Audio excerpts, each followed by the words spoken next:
Welcome to season 2 of Own Your Divine Light show. I am Janet Miller, and I want to thank all the viewers for the season 1 viewers that came in and gave the wonderful comments they did and all the communications. And we are welcoming back one of my favorite people, Tom T. Moore. And Tom is an award-winning author. He's a speaker and a telepath. Tom presents a different perspective. He's going to present a different perspective on creation today for us. It's a really special show today. Tom has, slides to show us, and he's going to go in depth of things you probably have never been aware of. And I'm so excited that he's doing this for us. And Tom has gleaned all his information from thousands of questions he's asked in the meditative state from all his subscribers to his weekly newsletter. And Tom was voted the best self-help author for 3 years by readers of a health magazine, and also for his Gentle Way book series. He's the author of Atlantis and Lemuria, The Lost Continents Revealed, and First Contact Conversations with an ET. And he has his 3 Gentle Way books that he'll tell you about. He is also CEO of an international film and TV program distribution company located in Plano, Texas. His Gentle Way Book 1 has just been released on audiobook, and I think he said that all 3 are now released on audiobook. No, not yet. Oh, I thought it was 3. Okay. Take it back. The first one is released, and so if you want to listen, it's fabulous, and you're going to get I can't say enough about Most Benevolent Outcome Prayer, the Gentle Way Prayer, and it's available on Amazon and all major websites. And welcome, Tom. It's such an honor to have you back. Thank you for having me again, and yeah. Hello to everybody out there. Thanks. So I know you have this wonderful show to show us today about creation, the creation plus. The creation, the big picture. Oh, that's right. Sorry. The creation, the big picture. And it's so much information, and I'm so excited for people. Cram it in today. I know. It's so special. And you've been out there talking to so many people, and you just shared, you just had a special show in Arab that you did, first time ever, which I think is so amazing and so special. This shows how many people are listening, Tom, and how many people are getting your message, and it's powerful. Sure. Powerful. Thank you. Very good. Well, let's kind of jump in. I'm going to go to my share screen if I can find it again over here. And boop, boop, boop. There we go. Okay. And naturally, I'll have to do this again for some reason.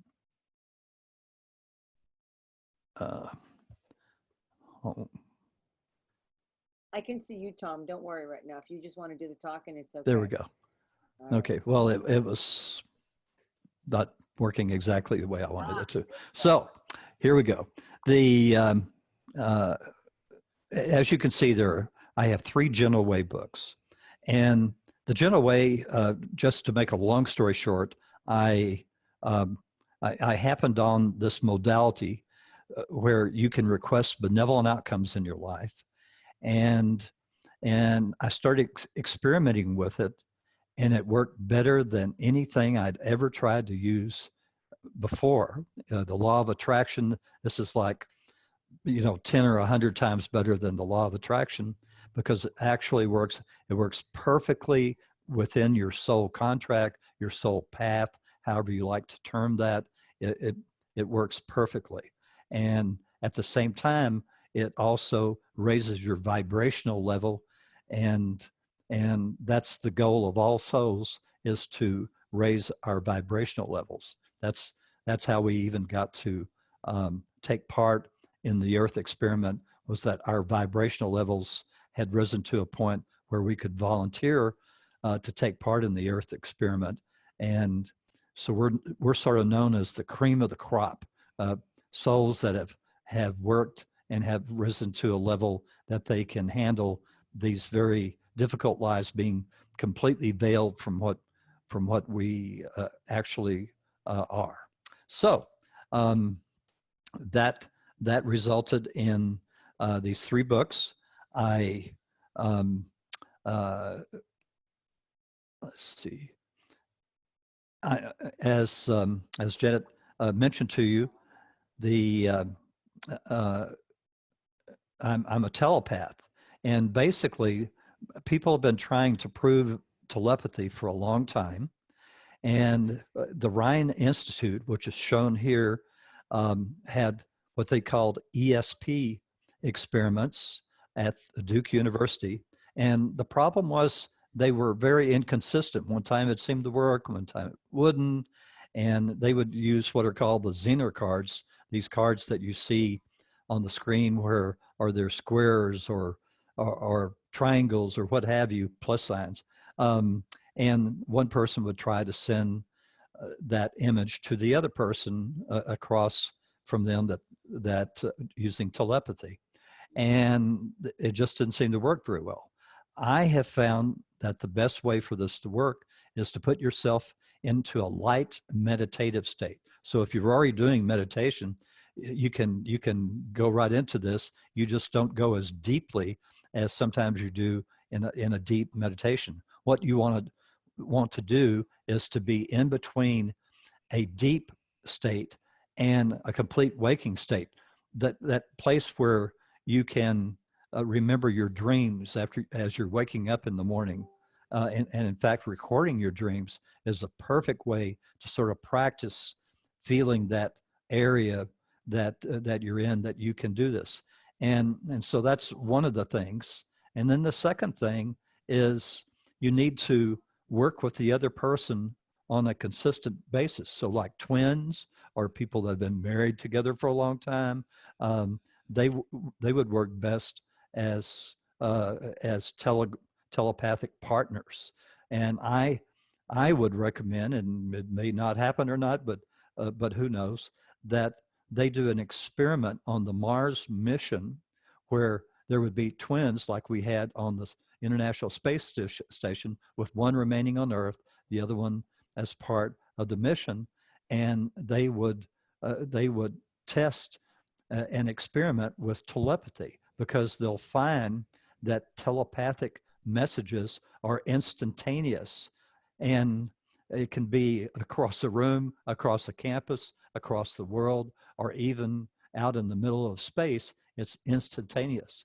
So that should tell us, our scientists, something, that there is a energy or a pathway that they have not discovered yet, and they need to look into that and start investigating how these messages come.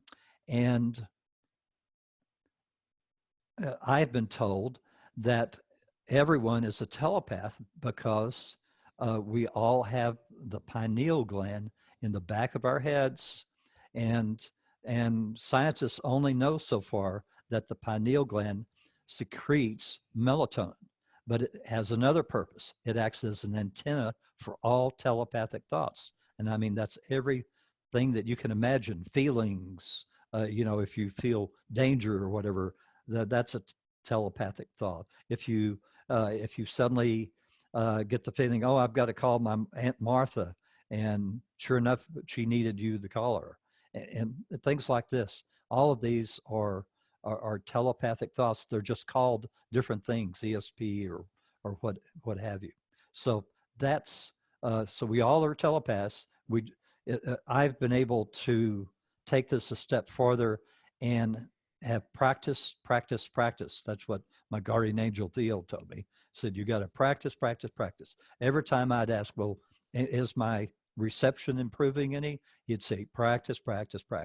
So he told me that so many times, I finally stopped asking.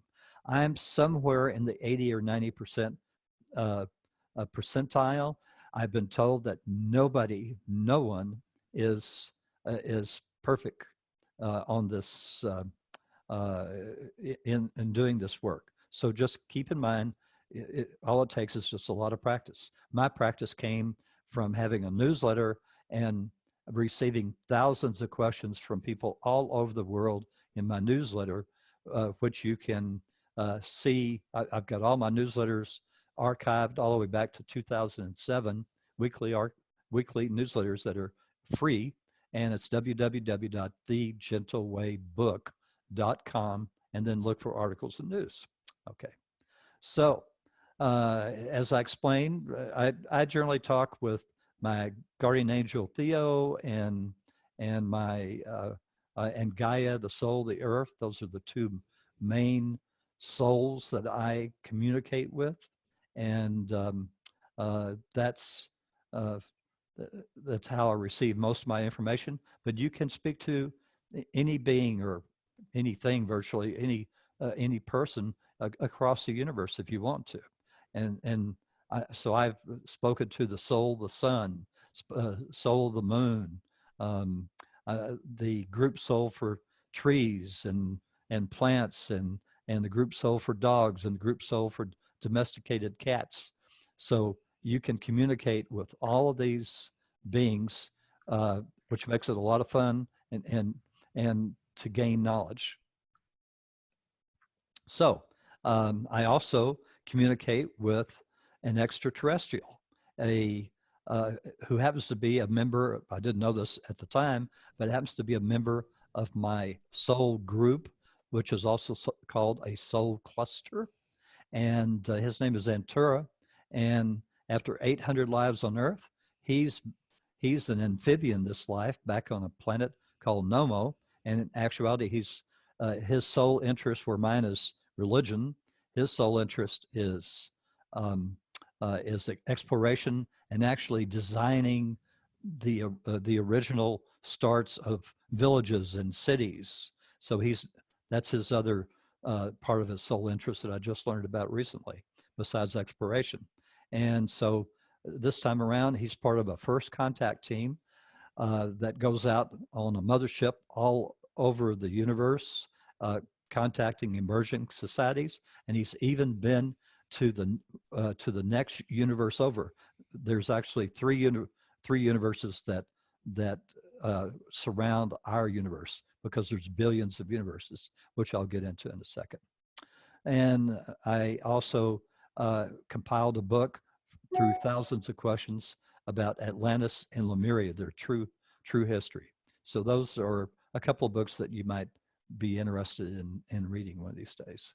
So our creator, and as I say, there are billions of creators, billions of universes, but our creator was created by the creator of creators. Now, it makes you wonder, is there more than one? We'll never know, but there is this big mama out there that it has created and birthed billions of creators. And our creator has told me, I've communicated with our creator a couple of times, that it's sort of in the middle of the pack, so to speak. So it's been around for a while. And so, we have this amazing universe, and it contains billions of galaxies, and of course trillions and trillions of planets. And up until not too long ago, almost everyone thought we were the only intelligent species in the universe, but we're not. So there's trillions of others. There are species out there that are not only millions of years old, but even billions of years old, far ahead of us technologically, but they're lacking in one little thing, and that will be our gift to the universe through the Earth experiment. Now, when I found out that there were all these other universes, I tried to figure out, well, I mean, are they like bubbles? And I was told, no, they're not exactly like bubbles. And And so then I thought, well, maybe they would look more like this. And this is probably getting a little bit closer, except that there are only three surrounding us. And I said, well, gosh, a lot of these bubbles have more other bubbles surrounding them than that. And I was told that that our galaxies, there are some galaxies that sort of act as points, and that's where these other universes are near. Even our universe, we can look in the night sky and actually see one of the other universes, but we think it's our universe. One day in the future, scientists will discover there is a void between our universe and the next universe. They'll actually find that, but it's going to take invention of better equipment to be able to discover that void between our universe and the next one over. That's amazing. So here it comes to the Earth experiment. This is something I keep trying to learn more about. All the basic information, I was told that our souls volunteered for this Earth experiment, where they would be veiled, at least the fragments that they would have lives coming here, because our souls are much more powerful than we realize. So as an example, in my soul cluster, there are only 8 fragments of my soul. There's typically 6 to 12 fragments of a soul having Earth lives. The soul is not just sitting around waiting for these lives to go on, which are all going on at the same time. They may be having 500,000 to 1 million lives all going on at the same time throughout the universe where they're learning. Well, what are they learning? One of the reasons that they were so enamored with volunteering for this Earth experiment was that they knew they were going to be fast-tracked to raise their vibrational levels. So that's all souls wish to raise their vibrational levels. Our guardian angels, what we call our guardian angels, I'll get into in a minute, did raise their vibrational levels the old-fashioned way, it was called. They did it through eons of time. But our souls were promised to be fast-tracked, and they were also promised that by taking part in this experiment, one day in the far future, they would all meld together and to become a creator. And as a creator, they will take the place of our creator and allow it to go on to a higher level, whatever that is. And even our creator is not sure what that is. So that's our goal. It has never been done in any of the billions of other universes to have a creator formed by a bunch of souls. So we have to be veiled because we need to be making decisions without any help from remembering 10,000 past lives. Well, I handled this problem before in this life, and I handled the problem before in another life, and yada yada. So this way, we have to handle problems every day of the week that we can't remember if we've ever had that problem before in our life, in another life. That's amazing, Tom, to know that we're going to be a creator. Yeah. Yeah. It's huge. So the other major thing about this experiment, and this is something I just learned not too long ago, is that we are in a special space-time continuum that is containing this experiment. And we're working with only 4 negative energies. They have never been worked with before, or never been able to, in any other creation, any of those other billions of universes. And even in the rest of our universe only works with 10 positive energies, as well as do the billions of other energies. I mean, pardon me, other uh, universes. That's all they work with are those 10 positive energies.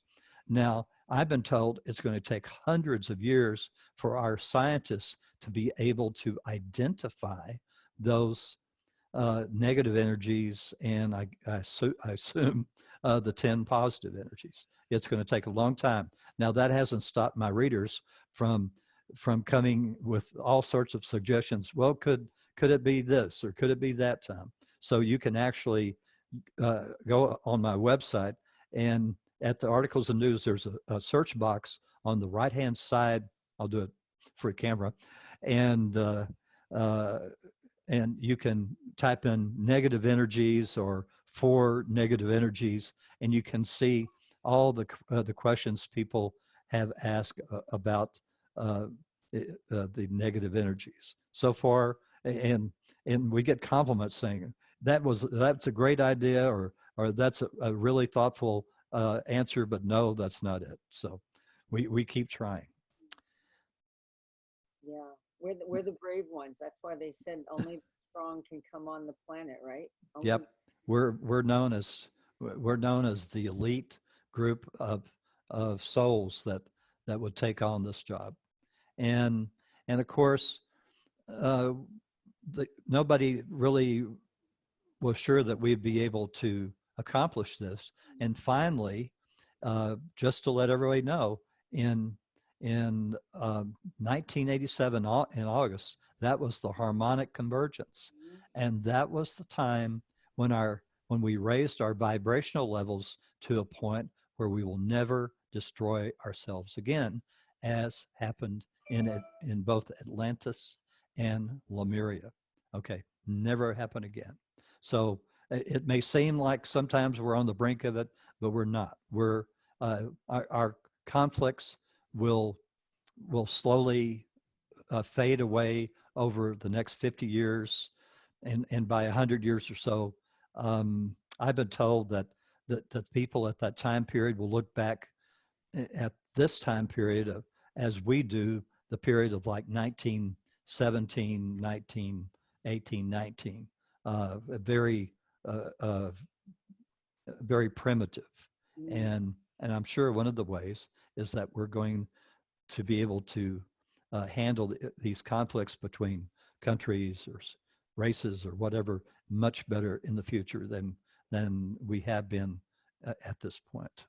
Yeah, I remember hearing about the 1987 harmonic convergence, that we, as a mass consciousness, we decided that we did want to move into higher consciousness, and that I never heard that we agreed not to destroy ourselves, but I think that's fabulous for people to know that it's not in our consciousness. We made this agreement as humanity, even though you don't even know you did it, but subconsciously in our deep hearts, we did make that agreement. And that's, well, we made the agreement. We reached a point where it will almost like be impossible to destroy ourselves again. So I mean, that's a great thing. And back then I didn't, well, I heard of the harmonic convergence, but I didn't really know very much about it. So that was a momentous time when we passed the barrier that nobody believed we would, which is why we have like 25 huge motherships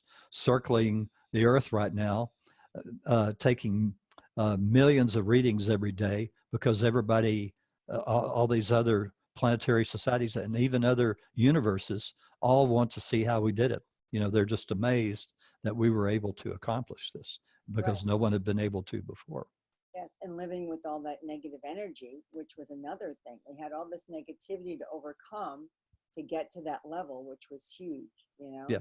get past that. And So for people who don't, pat ourselves on the back. I guess we need to do that a little bit, don't we? Yeah. As much as we see what's going on in the world right now, and people are always in fear that we're going to destroy ourselves, and you keep hearing these little things, how, oh, maybe, we don't know for sure. We're still at, we still have this little bit of, there's indecision, but yet look at what you're telling us from, what you've learned, and it's powerful. And for people to understand that we're not alone here in our little planet. We're not alone in this universe. It's so important. So that could be new information to to the people in the audience. And so keep an open mind, because Tom has gotten this from deep places, and we cannot be alone. How can that be possible? You know, and they're not negative beings necessarily either. They're definitely Oh no, beings. they're loving beings, but they're just amazed that we've been able to do this.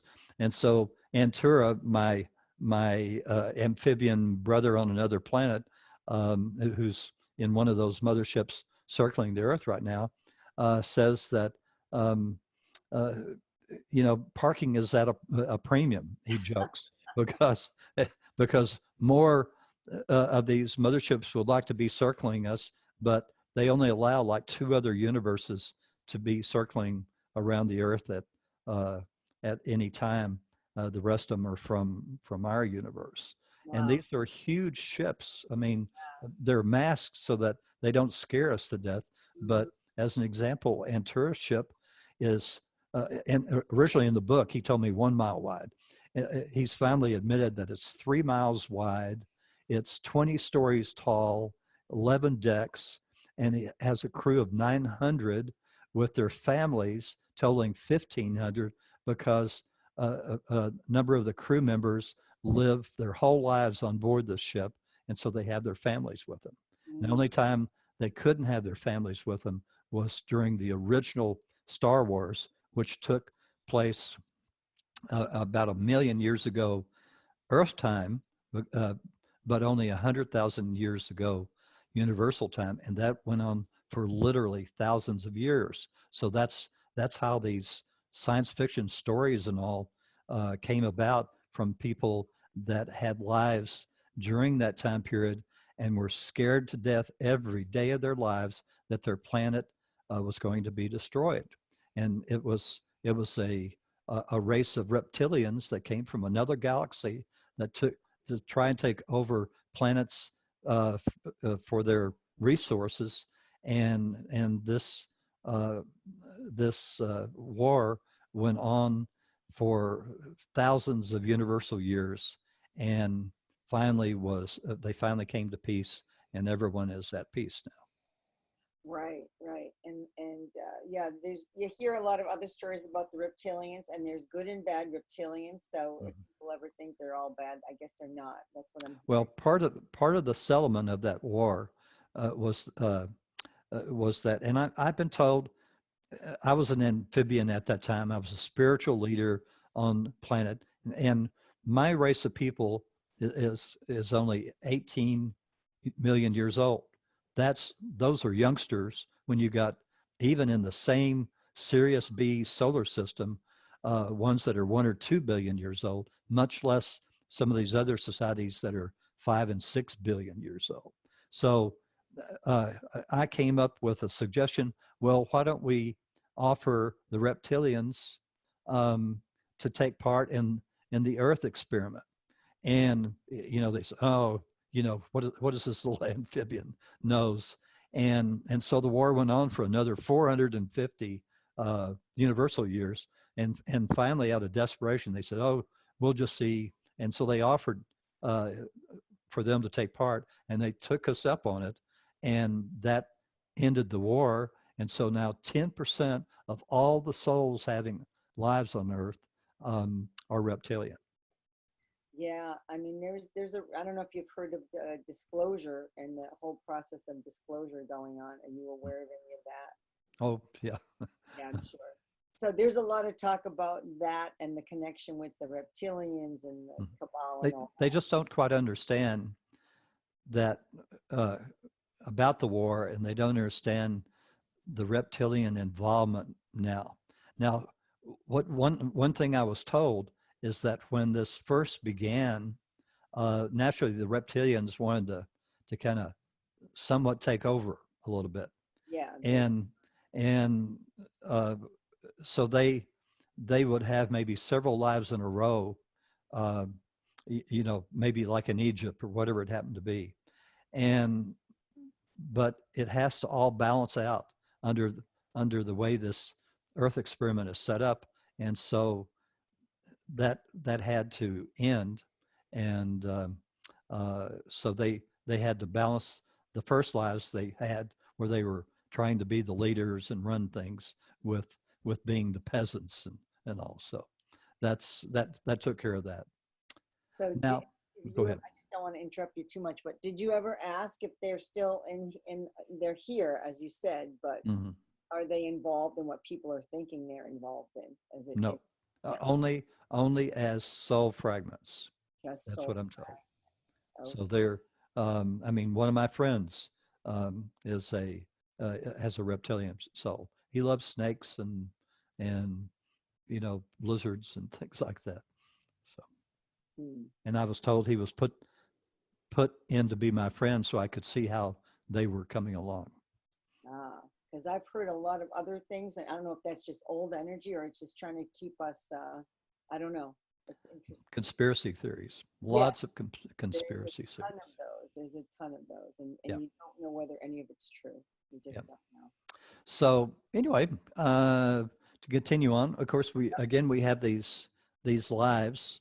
Um, uh, Typically, we'll have 600 to 800 lives on Earth, um, and as I had mentioned before, the souls are promised to fast track, meld together. Never been done before. We're going to take over the running the universe, and we must be veiled. So I covered that earlier. Mm-hmm. and and so we have these soul clusters. Now support. I haven't gotten into that. Um, I mentioned that I have a guardian angel. Everyone has a guardian angel. Now these are really old souls, and they're so old that they now glow a golden light, and they're called golden light beings. And uh, they prefer the term servants of the Creator because they all volunteered to take care of us. And in fact, the creator of this universe, Theo, my guardian angel, told me humorously, he said, the job description that went out was only golden light beings need apply. Mm-hmm. So there's about 1 million of those. If you can imagine, they're taking care of hundreds of thousands of soul fragments all at the same time in all of their lives, all going on at the same time because time is an illusion to us. So they're busy guys, so busy beings. And so they just have so much more power than we can imagine. And there's my idea of a golden light being. Oh, it's beautiful.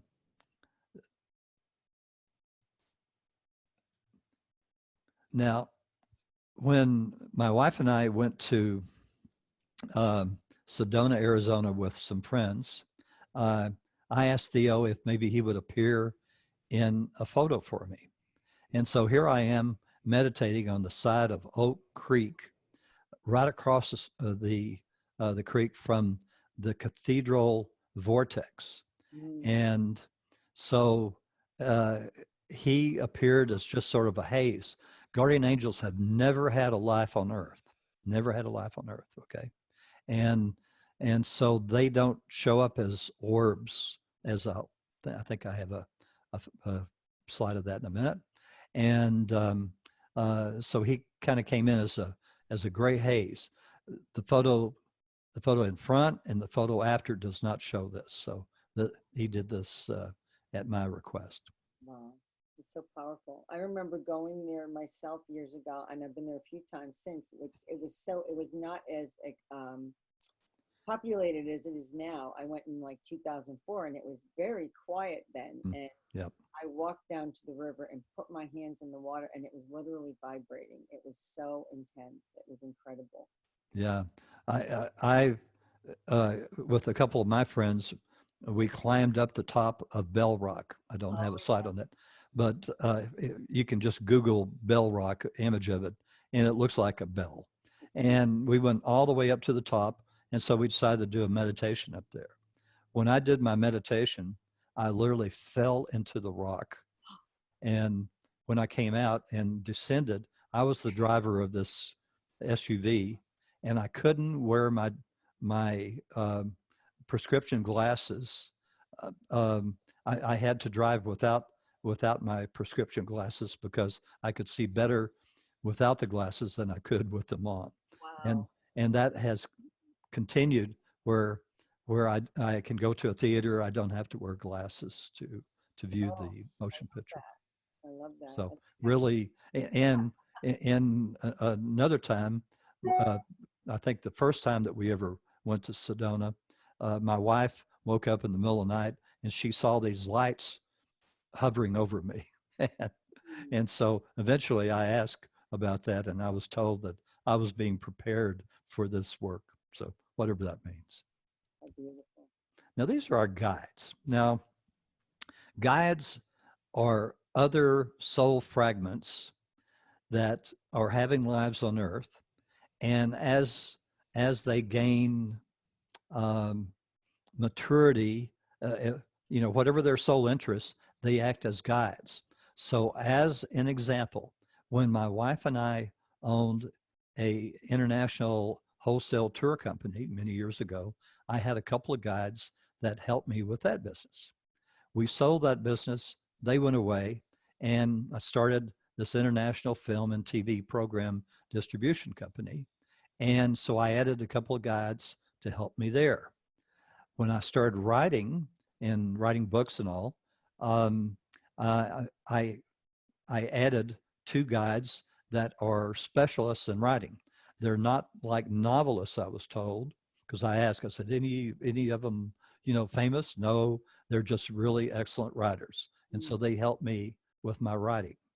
And then my mother, who's passed away, helps me with all things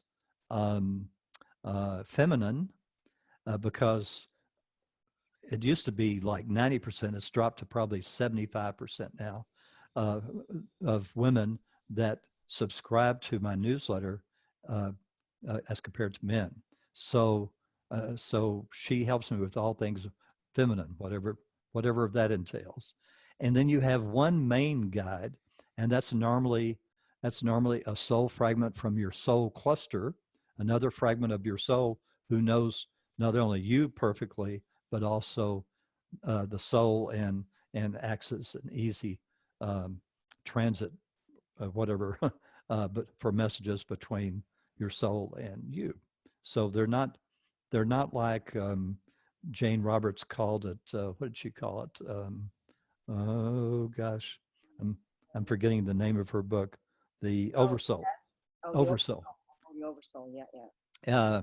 So it's not, there's only our soul and a main guide and us. So there's not really another soul out there that other than your guardian angel that has, that helps you, and even like if on the messages, questions that I asked and the answers I got from the Creator, they were funneled through my guardian angel, because the energy would have burned me up had it been a direct contact, I was told. So good to have Theo around. That's right. Okay. Now, Gaia, the soul of the earth, and I've asked, or somebody asked me to ask, is Gaia a larger soul than other souls? Because she's running the whole earth. And and I think it was Gaia that came back and said, no, you can look on me as I'm the same size as other souls. You can look on me as the conductor of the orchestra. So there are 4 million other souls helping Gaia run the earth. These are group souls. So there are souls, as I mentioned, for domesticated cats, for every dog on the planet is ensouled by one single soul. The domesticated cat group soul told me that other feline souls are handling lions and tigers or what have you. It told me that they like to spread the work. And then you have pine tree souls, and you have oak tree souls, and I've talked to cockroach soul, and Rose soul, and so on. Uh, there's all these group souls out there. The creator of this universe wanted every single living thing on earth to be ensouled. Okay, so keep that in mind. Uh, treat this whole planet uh, because all of those beings are all ensouled by orders of the creator.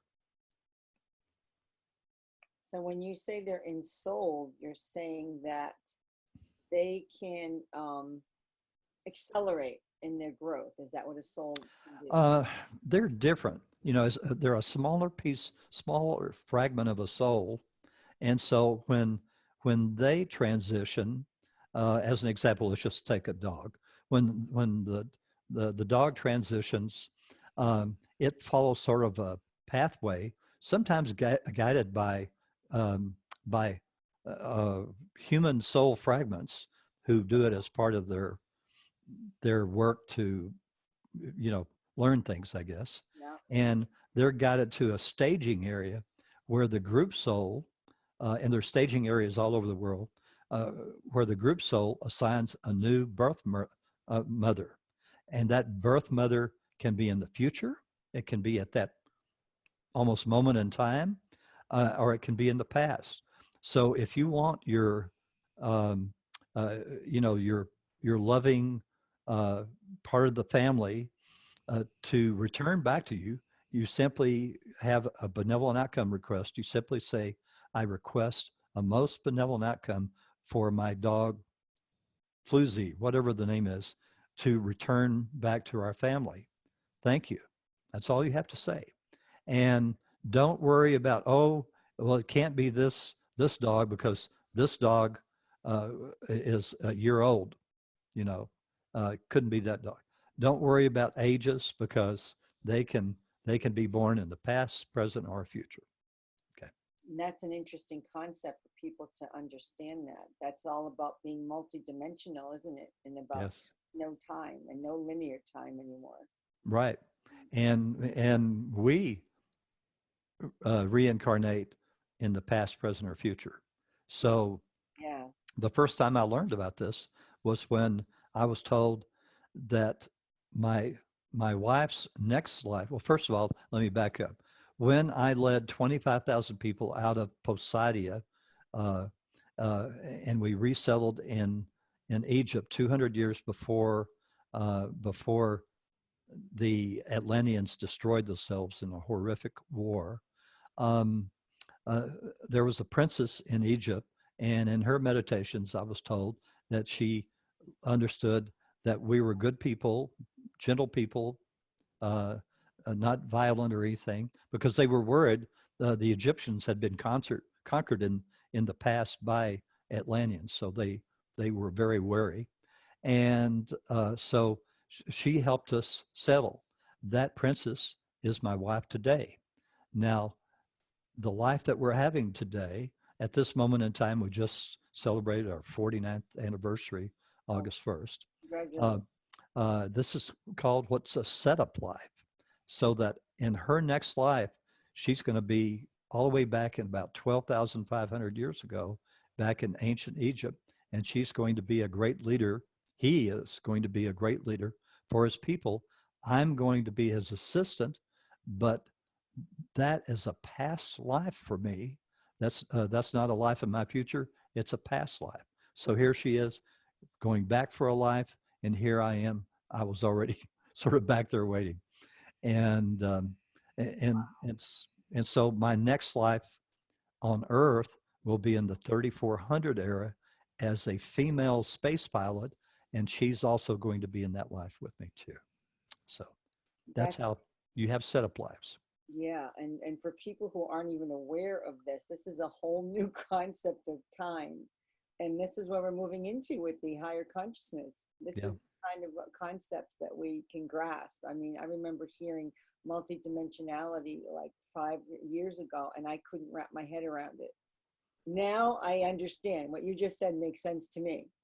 Yeah, But and so all the I'm because my sole interests are religions. I still have two religions to go that I have. I'm always at at the beginning of the religions. So as a quick example, I was a student of the man that actually started Hinduism. I had several lives with Krishna. Hindu people do not realize that Krishna incarnated 77 times in a row. And I would have lives ever so often to see how he was coming along. And then for Moses, I was one of his sons. For let's see if I, who all I don't want to forget anybody.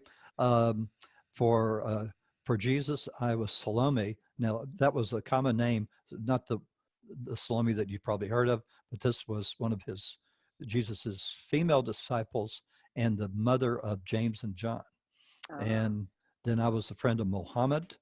And for the Baha faith, I was Baha Ullah's, I'm sure I'm destroying his name, friend. And I was in prison with him and died in prison. And for the Sikh religion, I was one of the 5 men that offered their head to the guru and became one of his 5 trusted advisors. So that's the way. Now, for the 2, one of them is Scientology. So I will, in the future, L. Ron Hubbard, who will be L. Ron Hubbard, has been a friend of mine since grade school. So I know him. And in our next life, I'm going to be like his mother, and we're going to have a very loving relationship. And the following life after that we're together, he will be L. Ron Hubbard. I will be his second wife, Sarah Northrop, and will help him write Dianetics. Yeah, and which I haven't read yet. I got to read that one day to help me compose it for the future. And so that's one of the lives coming up. And Scientology wrote me out of his history because he actually married Sarah Northrop while he was still married to another lady, and even wiped out the fact that they had a child together by the name of Alex, I think. So, Wow. So anyway, interesting ways that I get involved with these people. And you found all this out through your meditations. Yeah, all of these are questions that people keep sending me in questions, and I keep asking them, and all I can do is pass along the answers. I don't know, as I say, no one's perfect that does this work. And so I don't know, where I miss. Sometimes I feel like I miss, and it turns out I didn't. And there are times where I felt like I got the answer correctly and I'm a little off. So that's the way it goes. Information. So all of these lives we're having on Earth, there are 12 parallel lives. There's 12 parallel yous going on at the same time. Our souls want this for their learning. So they're called timelines, and they're divided into 4s: 1 to 4, 1 to 4, 5 to 8, and 9 to 12. And they're all at different frequencies, with the highest frequencies having, having easier lives than the lower frequencies. And timeline number 12 is a non-physical life. And sorry, Texas weather. Yeah, it's okay, no problem. You're doing all that. So it's a non-physical life, and that's considered the perfect life, and all the other lives are compared against that one. And where are we? I'm sorry. We are on timeline number 6. Okay. The middle frequency. So we're actually affected. Most of almost all the inventions I understand in the world start on the upper timelines, and they drift down to the lower timelines. So when we're ready, huh? When they deem we're ready. Yes. Yeah. Or when people receive it, it's really. And the same thing with like disclosure. They've already had disclosure of aliens and ETs and all on the upper timelines, all the way down to timeline 7. We're next in line. Just hadn't happened yet.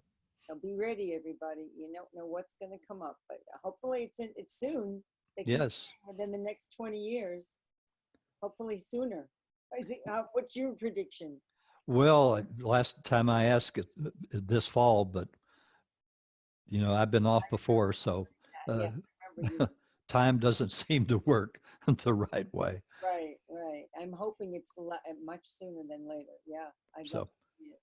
so keep in mind, one of the things that requesting benevolent outcomes does is it keeps you on your soul path. Mm. Uh, Theo says uh, that because we have free will, we can wander off the reservation, as he humorously calls it. Um, but requesting benevolent outcomes keeps you on your soul path, your soul contract, which is what you wanted and your soul wanted before you were born into this life, for the highest level of learning, the most challenges, the most successes. You want to stay uh, on your soul path, your soul contract. A lot of people, oh, I want free will. You got it, but you, but then you're not going to have as good a life as you would have had. You, instead of marrying the guy or girl of your dreams, you may take second-hand rose. I'm sorry, I, I haven't thought of that one before, but that's, so you want to stay on your soul path.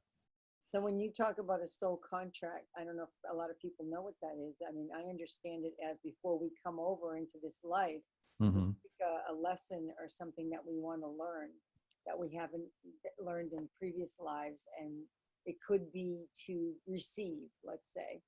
And as a receiver, you could come in as someone who is going to be severely handicapped Mm-hmm. because you're now receiving help, attention, love, and special care. And it's one way it could happen. I mean, it doesn't have to be that severe, but this is just the way it is when you come into our world, the Earth planet, the Earth experiment. And Right.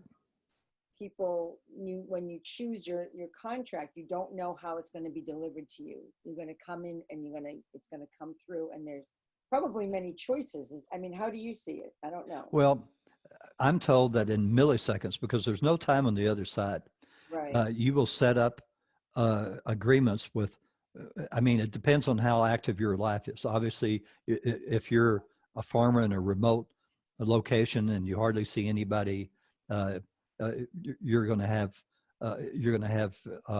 interactions with very few people. But typically in our busy lives, we may have interactions, even small interactions, with thousands and thousands of other soul clusters. The ones that you work with all the time, which will be your family um, uh, and and mates and whatever, um, and but then there are the ones, somebody you just meet on the street or um, happen to have lunch with one day, and that's, never see them again. So there are all these interactions set up for you for reasons. So you want to stay on your soul contract. But do you believe that we come in with a specific contract, or do you think that can change as you come in? Because we can go off the path, right? As you're You saying. can go off the path, but again, you don't want to. You want, uh, that's why you request benevolent outcomes. And you can say, I request the most benevolent outcome that if I'm not on my soul path at this time, to get back on my soul path. Now you understand you may have some pretty hefty challenges to, to, Get you. from that road to get back up on the right road, but then you'll do it. Okay, it's interesting. All right, I love that. And I know there's a beautiful benevolent outcome that you put in your newsletter, and I would love just to insert it real quick so we don't forget for Okay. people to maybe say it with us as I have it written here because I know you don't have it, but you Yep. didn't know I was going to do this. But it was all because you talked about on your newsletter how there are over 250 shootings already in 2019. And so to help lower this, and when we say the most benevolent outcome request, we can help that lower by our energy by requesting that. And when we put it out to the universe, so we're asking this to change, to slow it down and to stop it if it can possibly happen. But so this is what you asked us to do. And if everyone's listening, you can repeat after me out loud is what I'm asking all of you that are listening. And even if you're listening to repeats and replays, please say it, because when you say it out loud, the universe is listening, and it does make a huge impact. And you are also raising your vibration. So realize this is helping you as well as everyone else on the planet. So I ask any and all beings, and I'm going to give you a second, to aid, comfort, and assist in the recovery of any person affected in any way by mass shootings, and for the administration, Congress, and the courts to make decisions in the best interests of all the people in the United States. Thank you. And that's a great one to say. What we haven't covered today is that scientists will learn in the future how powerful the human voice is. In my August 30th newsletter, I've got a topic there talking about, I was asking if the Om sound, Om, that everyone does before yoga or and meditation, whatever. And I think I was asking if the Om sound was what moved the pyramids, because I've been told sound moved the pyramid stones. They were not moved along a bunch of logs, like everybody's been trying to figure out. They were moved by sound. And I was told, no, it's not the Om sound. It's another human voice sound that, when a lot of people say it together, lifted those stone blocks. So when you say these benevolent prayers out loud, and the more people that say them, the more powerful they are, then you do affect the world. I've been told my greatest legacy from this life is that one day in the future, I will lead 1 million people in a prayer for peace out loud. Don't know how that's going to happen, if it will, but that's what I've been told. Well, so keep in mind, start saying these benevolent prayers, start saying these requests for benevolent outcomes out loud, and you'll find how powerful they are. And I have one more, because I couldn't help myself, Tom. And okay. It's about how to help make the earth a better place. And so if people want to say this one more time with me, because it's so powerful, and we may go over a little over the 45 minutes, so I apologize to everybody, but this is powerful information, and this is powerful work we're all doing. And when we do it en masse as a group, we really raise the vibration even higher and make this much more powerful. It's always better in a group. So please say it out loud as I say it. And here we go. I now send white light in love to every continent, every island, all the rivers, lakes and streams, and all the oceans and seas. And I release this light to go where it is needed the most, to light up the darkest parts of the world. Thank you. And I say that one every single morning. Yeah. Every single morning. I'm going to put that in one of my letters to say that to people and make sure they say it to remind them. Now, another thing that I also say, and you can find this on my website, www.thegeneralwaybook.com, under signs, is that another one I say each morning is, I ask any and all beings to aid, to come to the aid, comfort. Now, when I'm trying to say it, I'll forget it. Aid and comfort of anyone that I've ever harmed, either physically, mentally, morally, spiritually, or emotionally, in any past, present, or future life. And I ask that any and all beings come to the aid and comfort of the families and friends of anyone that I've ever harmed in any way, in any past, present, or future life.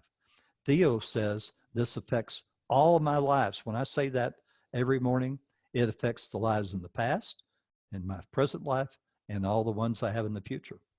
So he says it's a very powerful prayer. You can print it out on my signs page. You can also print out one that says, request benevolent outcomes today, to remind you until you get into a habits. So you've got some things that you can print out there. Yeah, and you also say, I expect great things. I expect great things today. I expect great things tomorrow. I expect great things all week. Yes, all the rest of this week. I And know. and then of course I changed it a little bit. Like if we're getting down to the end of the week, I'll say I expect great things today. I expect great things tomorrow, and I expect great things all the rest of this weekend, and I expect really great things all next week. So Oh, I like I changed it up a little bit. these are all so powerful. So, I highly urge all of you to go on the gentleway.com website of Tom's and get these because they are beautifully printed out.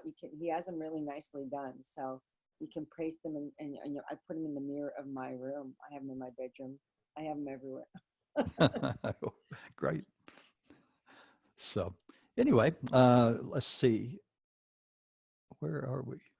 You're talking Oh, about whoop, most there we go. It wasn't working. So you can sign up for my weekly, it's free newsletter. It's at, you go to the homepage at www.thegentlewaybook.com. There's a blue box on there, and just sign up for this free newsletter. And, and you, as I say, all these newsletters are archived on my website, so you can start reading the newest ones and work your way back. I've actually have people that have read every single one of them, if you can imagine that. And we're talking about 52 weeks a year since about 2007, 2008. So there's a lot of them, and you can see where I put it out there, where I hit, where I miss. Uh, that's just part of how it happens, and uh, it's and I also have a blog each week. People send me in stories from all over the world about their successes in requesting benevolent outcomes, and you just click on blog on my website, and you'll see I typically have 4 or 5 stories every single week, and you can just keep scrolling down, and it has all the months on the right hand column. I'll do it over here for you, and you can just keep reading story after story to give you ideas of how to request benevolent outcomes. Or you can buy the books, which is always nice. Yeah, and I've been reading it for years myself, Tom. I read it, and I even go to all your extra little clicks to read the detailed stories because you have so much detail. I mean, they're well worth looking into reading them. I read them every time I get them. Yeah, So they're good stories. they are. Um, uh, I had a blog just recently where it was MBOs from China, MBOs from India. Wow. I didn't see that one. I missed that one. That's great. That's So great. there a lot of people around the world, and I was just mentioning earlier. Recently, I did an interview, my first interview for the Arabic world, where all the questions uh, had to be translated into English for me, and then I'd reply in English, and then they would be translated back into Arabic. So that took a couple of hours. So, Right. but It uh, must save you. you know, these when you request benevolent outcomes, these work for every single religion. Mm. If you notice, I was inspired to say it so that there's no deities in it, but yet they're um, they're still a prayer. Okay, they still connect with some spiritual entity. If you want to believe it's God or Jesus or Muhammad or Allah or Vishnu or whoever, that's okay. It doesn't matter because they work perfectly. And I'd never been able to say that about anything I'd tried before. I know for me, it always works, honestly. And you put it out there in a way that nobody, you don't put a time on it necessarily. Although if you're running late, you do use that occasionally and you don't Yes, clock. compression of time. I Yes, request a compression of time until whatever. Thank you. it's wonderful. Don't look at the Unless you clock. don't look at your watch or clock in the Yeah, car. and it works. Oh my Yep. gosh, it Yep. works. I've used it many a time. So I would love to thank our audience for all for showing up, and please let us know how you like the show. And I read all your emails. We answer all your emails. And Tom, I always I let them know. Tom had an amazing feedback and following from the last show. So please send in anything that you know, want to share, you know. And Tom, is there anything particular you feel that's appropriate for our group, our people to know, the audience, about the rest of 2019? Any particular message you want to give them? Oh, well, we're going to have a rough winter. I've been told that. It'll be times normal, and then other times, ooh, Really? tough. And I'd, I'd say, hey, start looking at the newsletters, because all year long I have, I know either this recently I was asking about the future for Hong Kong, and it's not fantastic. They're going to slowly put the screws on them, and so I ask questions about probable futures, because these are probable futures. As you get closer to the time, then there's fewer and fewer probabilities, but you may start out with 1,000 probabilities for one day, and then it all starts going down. And that's directed by choices that people make, the consciousness, right? And your soul's wanting to, well, we think we need to shake things up. Oh, great, thank you. And when you say they're going to do that to Hong Kong, like what exactly are they going to do? Well, they're trying to let the energy dispel. Over time, the energy starts fading. Okay. It's what is the way I've been told. And they're going to slowly, institute the tightening of the government to make it more like the rest of China. Oh. And this will happen. I've been told the highest probability, and then eventually, China will start loosening the screws for all of China, but it'll take many years for that to happen. That would be nice for those people. Yeah, I've been to Hong Kong before they took it over. I was there when it was still under British rule. Me too. Yeah, it was really nice, beautiful. I haven't been back since it's under Chinese rule. Yeah. My wife and I went to Shenzhen province to see the reservoir for Hong Kong, which was in, of course, the Chinese government's hands, and I got to see the Chinese soldiers and all that stuff. Oh yeah, I did actually. Yeah, we did cross over to Macau, and we did see the soldiers. That was an interesting experience. Yep. We did see them walk by with the guns, and they were marching with their guns openly shown. Yeah, it was quite an eye opener. That we don't have to live amongst that in this country, and to be grateful. So thank you again, Tom, so much for being this brilliant light of humanity that you are on this planet, for bringing the gentle way, which helps so many people, for bringing us this amazing creation story, because it's the big picture, as you're saying, and the big picture is important for people to realize how much we don't really understand about our history and the truth of what we're learning. I mean, there's a lot more that we're learning, and you're getting it through your meditations, which is, trust, and trusting in your, the God, the creator that's bringing this information to you, because that's obviously where it's coming from, and you're bringing it to the world.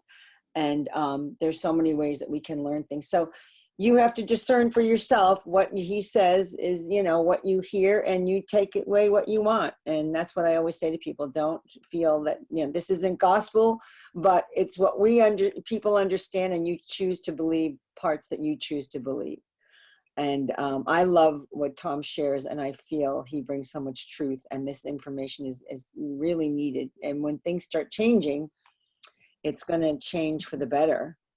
People are going to be seeing so much change. And when we meet our neighbors, our ET neighbors, it's going to be an amazing occurrence, and powerful.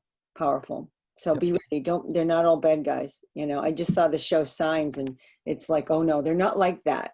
I mean, they had their problems. Nobody's perfect, but they've cleaned it up. And so again, thank you again, Tom, and bringing all this clarity and helping people to you share your divine light all the time.